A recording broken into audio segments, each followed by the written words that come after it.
احادیث مبارکہ کی روشنی میں شب برات کی کیا اہمیت ہے؟ کیا اس رات کی عبادت ٹھیک ہے؟ شب برات کا روزہ رکھا جاتا ہے، اس کی صحیح حیثیت کیا ہے؟ شب کا روزہ تو کبھی ہوتا ہی نہیں، یہ آپ نے شب برات کا روزہ کیسے لکھ لیا؟ شب رات کو کہتے ہیں نا۔ شب برات جو ہے اس کو کہا گیا ہے اس لیے کہ ان کا خیال ہے کہ اس رات میں اللہ تعالیٰ بہت سے لوگوں کو اس کا کو بخشتا ہے۔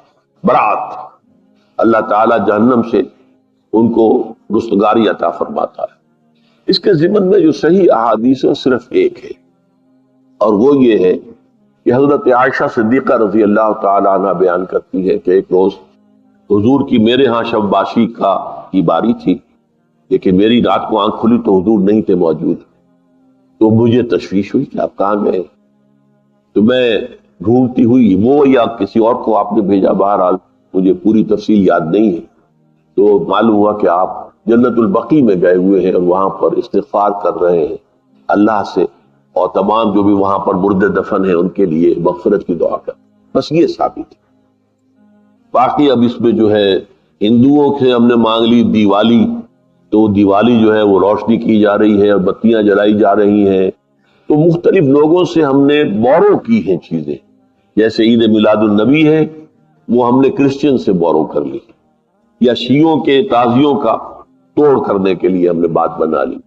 اب اس میں جو ہے روشنیاں کی جا رہی ہیں، یہ دیوالی کا گویا کہ ہم نے توڑ فراہم کیا ہے یا اس کی نقل ہم کر رہے ہیں، یہ چیزیں نہیں۔ البتہ نماز رات کی عبادت تو ہر رات میں بہت اعلیٰ ہے۔ چلیے اگر اور دنوں میں نہیں ہوتا، اس رات کو آپ کو، کیونکہ حضور نے بھی استغفار کیا خاص طور پر جا کر جنت البقیع میں، تو اگر آپ بھی کریں، نماز پڑھیں اور استغفار کریں تو کیا ہے، بہت اچھی بات ہے، اس میں تو کوئی حرج کی بات ہے ہی نہیں۔ لیکن اسے کوئی تہوار کی طرح منانا، پٹاخے چھوڑنا اور جو ہے وہ روشنی کرنا، یہ بھارت صحیح نہیں ہے۔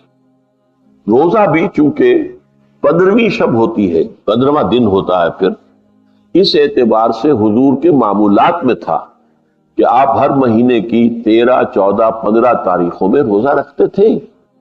تو اگر آپ یہ نیت کر کے روزہ رکھ لیتے ہو، کیا کہنے ہیں، نور علی نور ہے۔ اور روزہ کسی وقت بھی نفلی روزہ رکھا جائے اللہ تعالیٰ قبول فرمائے گا۔